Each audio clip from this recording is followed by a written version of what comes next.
Na aula de hoje vamos ver o método de compressão LampeuZIF, o LZ77, LZ78 e o LZW, o LampeuZIF Welt. A gente vai ver que esses tipos de compressão eles estão ligados com a noção de complexidade de Kolmogorov. É um conceito que trata uma medida de informação como uma menor descrição algorítmica para poder gerar os dados observados. É uma noção mais moderna de aleatoriedade e refere-se a um conceito pontual de aleatoriedade ao invés de uma aleatoriedade média, como faz a teoria das probabilidades. A definição de complexidade de Kolmogorov de uma determinada sequência X é o comprimento do menor programa capaz de gerar essa sequência X, quando executado num computador universal. Então essa é uma definição algorítmica. E a complexidade de Kolmogorov ela está relacionada à entropia na informação de uma fonte. Mais precisamente, a complexidade de Kolmogorov na saída de uma fonte markoviana, quando normalizado pelo comprimento da saída, a gente vai ter que quase com certeza que no limite isso tenderá para a entropia da fonte. Bem, a ideia básica do LampeuZIF é memorizar as strings que já ocorreram sem precisar lidar com a distribuição da fonte, então, para a gente ter então uma codificação universal e conseguir atingir o limite da taxa de entropia. Então, para compreender como funciona o LZ77, nós vamos seguir um exemplo que tem no livro do Salomon e também a demonstração da convergência para a taxa de entropia. Isso está nas transparências, mas é um tópico um pouco mais longo e mais avançado que nós não vamos tratar agora nessa aula. Então a ideia é que a gente vai ter um buffer de busca, então, onde a gente vai procurar dentro das strings que já foram vistas pelo codificador, a gente vai procurar nesse buffer de busca aquilo que vai ser codificado. Então aquilo que vai ser codificado é o que está no lookahead buffer. Então o texto que está vindo aqui, que está no buffer do codificador, e o que vai ser que é o que vai ser codificado no instante em questão. E o que está para trás, no search buffer, é o que foi codificado. Então é claro que então, esse tamanho do buffer vai depender dos tamanhos de restrições de memórias. Então inicialmente, quando o algoritmo foi proposto, em 1977, as restrições eram mais severas que hoje em dia. Então hoje a gente pode implementar esses algoritmos usando buffers maiores. E isso vai ter como resultado uma melhoria do desempenho do algoritmo. Então a ideia é que quando a gente vai codificar quando a gente vai codificar a próxima sequência, no caso aqui esse trecho, a gente vai olhar na sequência do passado se existe ocorrência de algo igual ao que será codificado. Bem, então analisando esse exemplo, então a gente vê que o próximo símbolo a ser codificado é a letra E. E olhando no buffer de busca, a gente vê que ocorreu um E aqui atrás. Então agora a gente procura maximizar o tamanho da string que vai ser codificado, maximizar o match que vai ser dado entre a string que vai ser codificada e o que já foi codificado no passado. Então nesse caso a gente vê que a sequência EAS já foi codificada aqui. Já o EAS com E aqui não. Então parou, então a gente tem uma string de tamanho 3. Bem, mas pode ser que num passado mais distante a gente encontre um match maior. Então a gente continua fazendo a busca, a gente encontra um outro match aqui atrás, a uma distância 16, de onde começa, né, a string que será codificada.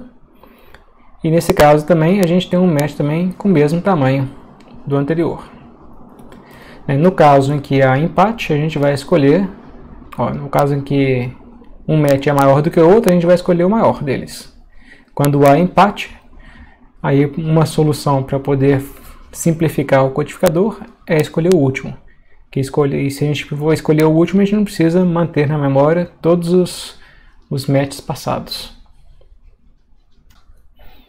Então, definindo qual que é o match que vai ser utilizado, o codificador vai gerar na saída um token que é formado para essa distância, de onde que encontra-se o match, né? Qual que é o comprimento desse match e qual que é o próximo caractere na sequência para ser codificado.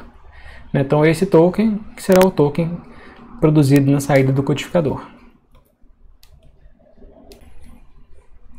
Então a gente vê aí que a tarefa do decodificador também é exatamente simples, né? Dado o token, né, ele sabe que ele tem que buscar 16 posições para trás no seu search buffer e pegar uma string de comprimento 3, né, e depois colocar o próximo caractere. Então, dado o token, né, é fácil fazer a decodificação. Como a gente falou, a gente adota geralmente o esquema de utilizar, né, o último match encontrado, né, que é aquele mais distante do início do lookahead buffer. Mas existe também uma outra opção, que seria pegar o primeiro. E a ideia de pegar o primeiro pode ser interessante porque, nesse caso, esses valores de distância, né, onde estão o match no buffer, são valores menores. Então vão ter esses valores pequenos e isso pode ser propício depois para uma codificação subsequente, como uma codificação de Huffman. Então existe uma variação, né, do LZ77, que foi proposta por Ben Hurd, que é conhecido como LZH, que usa essa estratégia, né, de buscar, né, o match mais próximo para reduzir o tamanho o valor, né, desses deslocamentos. Então aqui para aquele exemplo temos aqui os primeiros 5 passos, né, da codificação. Então inicialmente o nosso search buffer está vazio, né, então a gente não tem nada no search buffer e a gente começa aqui com o início da string, né, que será codificada já aqui no lookahead buffer. Então o primeiro caractere que a gente tem é o S, que obviamente não foi encontrado, já que o nosso search buffer é vazio. Então o nosso token na saída é 00S. Aí no próximo passo, né, a gente tem o I, próximo caractere a ser codificado. Nesse caso, o nosso search buffer já tem o S, mas o I não está no search buffer. Então logo a saída vai ser 00I. E assim continua no próximo passo, né? O R, também a saída vai ser 00R, já que o R a gente não encontra ele no search buffer. Depois o espaço também. Aí depois, quando a gente for codificar o S, a gente verifica, né, que já existe um S no search buffer a uma distância de 4. E que além do S também tem um I na sequência.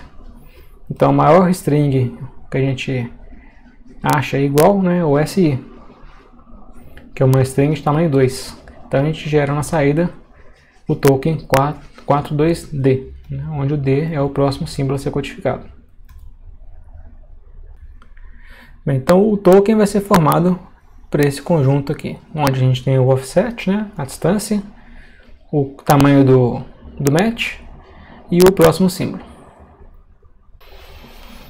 Então, para a gente saber quantos bits são necessários para representar esse token, né, vai depender do tamanho de cada um deles, né, do tamanho do offset, né, do comprimento e do símbolo. Então, se a gente supor, né, que a gente tem um buffer de procura com tamanho S, então para representar o offset a gente precisa, né, desse número de bits. Então, tipicamente é 10 a 12 bits, né? Isso vai depender da implementação do codificador. o tamanho do comprimento. Então isso vai depender, né, do tipo de dados que vão ser codificados, qual que é o tipo, né, qual que é o comprimento esperado, né, dos matches que vão ocorrer. Então isso pode variar bastante. Então no exemplo lá no livro do Selamo, ele coloca um valor tipicamente de 5 bits como sendo necessário para representar essa parte do comprimento. E o símbolo vai depender do alfabeto, né? Se o alfabeto, vamos supor, se for um ASCII, né? Então 8 bits são necessários, ou se a gente estiver trabalhando com bytes, né? Então o comprimento típico final, né, do token vai ser 24 bits, com essas considerações aqui que foram utilizadas. E aqui tem uns exemplos mostrando que a gente pode aproveitar o próprio até o que está no lookahead buffer para poder entrar como um match quando a gente tem algo um match já no início, né, no início do search buffer. Então, por exemplo, nesse caso aqui, né, a gente tem ALF que está aqui, mas se a gente olhar esse A, pode vir ser esse próprio A, né? Se a gente pegar um match de tamanho 4, então a gente já está pegando o próprio A, que já está na sequência ALF. Então a gente pode gerar na saída, né, um token que fala que o match está a 3 posições para trás, né, e a gente tem um match de comprimento 4. E o próximo caractere é o espaço.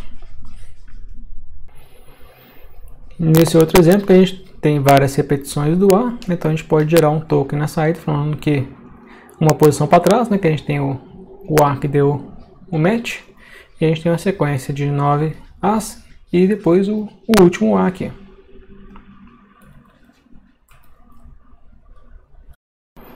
Então agora vamos ver o outro método do LZ78, também conhecido como LZ2. Ele não utiliza o buffer de busca, nem lookahead ou janela deslizante, e utiliza um dicionário ao invés de utilizar esses buffers. E esse dicionário a gente vai armazenar as strings que já foram previamente encontradas. Então o dicionário começa vazio, ou quase vazio. O tamanho do dicionário vai ser limitado pela quantidade de memória disponível. Então se o dicionário começar a crescer muito e a quantidade de memória não for disponível, né, vai ter que descartar aquilo que não é utilizado. Bem, a saída do codificador vão ser tokens contendo 2 campos, um ponteiro para o dicionário, informando onde existe um match, né, e um símbolo, próximo símbolo da string de busca. E aí em cada iteração a gente vai adicionar uma nova string no dicionário, que era a string composta pela string de busca anterior mais o próximo símbolo que formando a sequência que não estava no dicionário. E ao contrário do que eu falei antes, nada é apagado no dicionário, porque o dicionário vai ser feito como uma árvore, montada através de uma árvore, de forma que cada nó novo inserido no dicionário depende dos nós anteriores. Então não podemos apagar nada no dicionário, que faz com que ele pode crescer rapidamente. E se tiver restrições de memórias, isso pode ser um problema. Então aqui um exemplo de como que funciona o LZ78. Então a gente começa sempre com o dicionário vazio. Então o dicionário está vazio e então a nossa árvore para representar esse dicionário também vai estar vazia.